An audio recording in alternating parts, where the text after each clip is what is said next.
Shortly before 10:22 p.m. on May 21, 1927, 150,000, mostly French spectators made their way to Le Bourget Airport for the deliverance of not a heroine returning from war, nor a groundbreaking political figure casting his platform. Instead, they received a 25-year-old American in a single-seated custom craft. The mood on the ground was not likely that of disappointment as Charles Lindbergh touched down on the oversized runway. The people of Paris had yet to feel the satisfaction promised by not one nor two previous pilots, but made by many aviators whom failed in attempting the transatlantic flight. The transatlantic race was orchestrated by French-born Raymond Ortigue, whom owned and operated a hotel in New York City. The winner of the Ortigue Prize would be the first to successfully complete a non-stop flight from New York to Paris or from Paris to New York. Yet Ortigue drew this finish line 8 years before Lindbergh's historic voyage.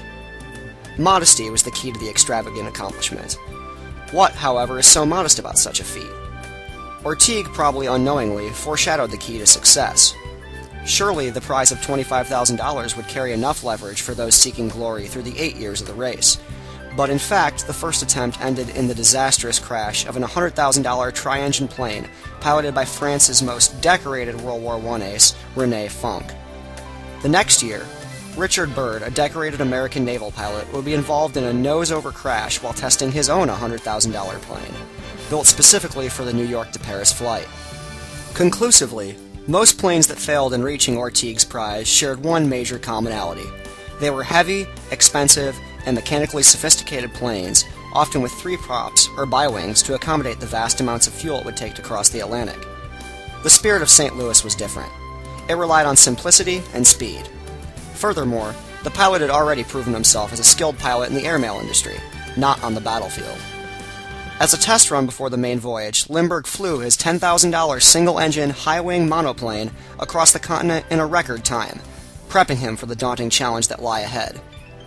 Equipped with no radio, front-viewing window, or parachute, and less than a week later, Charles Lindbergh departed New York only to land the next day in Paris, winning the Ortigue Prize. The vast majority of the populace who paraded their hero around probably didn't know who Lindbergh really was, other than, of course, an adventurer with his eyes on the prize. The fabric-covered plane would barely be saved from the ecstatic crowd as people would cut away pieces of the plane to cherish that historic day.